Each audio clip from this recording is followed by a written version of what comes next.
നമ്മുടെ രാജ്യത്തിന് സ്വാതന്ത്ര്യം കിട്ടിയതിനു ശേഷം നമ്മുടെ രാജ്യത്തിന് ചില സ്ഥലങ്ങൾ ഈ പറയുന്ന പോലെ ചെറിയ ചെറിയ നാട്ടുരാജ്യങ്ങളൊക്കെ ഉണ്ടായിരുന്നു. അപ്പൊ അതൊക്കെ ഭരിച്ചിരുന്നത് ഈ പറയുന്ന പലതരത്തിൽ പല നാട്ടുരാജ്യങ്ങളിലുള്ള രാജാക്കന്മാരായിരുന്നു.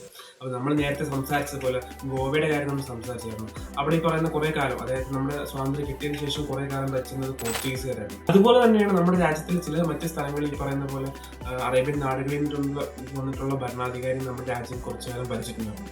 അതേപോലെ ഭരണം നടത്തിയ ഒരു സ്ഥലമായിരുന്നു ഹൈദരാബാദ് നിസാമായിരുന്നു കുറെ കാലം. അതായത് 1948 ഈ പറയുന്ന ഹൈദരാബാദ് നിസാമായിരുന്നു ആ നാട്ടുരാജ്യം ഭരിച്ചുകൊണ്ടിരുന്നത്.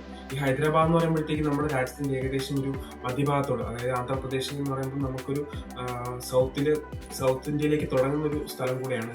അപ്പം ഏകദേശം നമ്മുടെ രാജ്യത്തിനകത്ത് ഒരു മധ്യഭാഗത്ത് പെട്ട് പോകും ഈ പറയുന്ന സ്ഥലം. അപ്പം നമ്മുടെ രാജ്യത്തിനോടൊപ്പം ചേരാനായിട്ട് ഈ പറയുന്ന ഹൈദരാബാദ് നിസാമിനോട് നമ്മൾ ഒരുപാട് ആവശ്യപ്പെടുകയും അല്ലെങ്കിൽ ഈ പറയുന്ന പോലെ പല നയതന്ത്ര രീതിയിൽ നമ്മൾ ബന്ധപ്പെട്ടും ചെയ്തു. പക്ഷെ അദ്ദേഹം ഈ പറയുന്ന നമ്മുടെ രാജ്യത്തിനോടൊപ്പം ചേരാൻ അദ്ദേഹത്തിന് താല്പര്യപ്പെട്ടിരുന്നില്ല.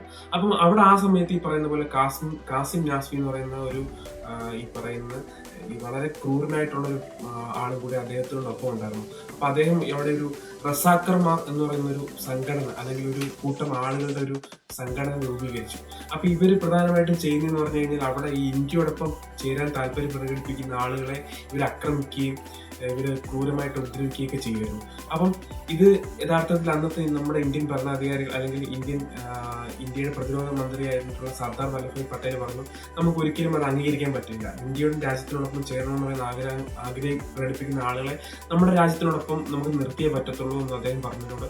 അപ്പം മറ്റ് നയതന്ത്രപരമായിട്ടുള്ള കാര്യങ്ങളൊന്നും ചെയ്തിട്ട് വിജയിക്കാത്തതുകൊണ്ട് നമ്മളൊരു കാര്യം തീരുമാനിച്ചു, നമുക്ക് ഈ പറയുന്ന ഇവരുമായിട്ട് നമുക്കൊരു ഓപ്പറേഷൻ നടത്താം. അതായത് ഒരു മിലിറ്ററി ഓപ്പറേഷൻ നടത്തി നമുക്ക് ഈ പറയുന്ന ഹൈദരാബാദിനെ നമ്മളോടൊപ്പം ചേർക്കാമെന്ന് പറഞ്ഞു. അപ്പം അന്ന് ആ ഓപ്പറേഷന് ഇന്ത്യ നൽകിയ പേരായിരുന്നു ഓപ്പറേഷൻ പോളോ. അങ്ങനെ ഒരു പേര് നൽകാനായിട്ട് പ്രധാനപ്പെട്ട കാരണം കൂടെയുണ്ട്. അതായത് ഈ യൂറോപ്യൻ കൺട്രീസിനേക്കാളും ഏറ്റവും കൂടുതൽ പോളോ ഗെയിംസ് നടത്താൻ പറ്റുന്ന ഗ്രൗണ്ട്സ് ഈ പറയുന്ന ഹൈദരാബാദിലാണ് ഉണ്ടാകുന്നത്. സോ അതുകൊണ്ട് ഈ പറയുന്ന ഈ ഒരു ഓപ്പറേഷൻ പോളോ എന്ന് പറയുന്ന ഒരു പേരും അന്ന് നൽകിയിട്ടുണ്ടായിരുന്നു.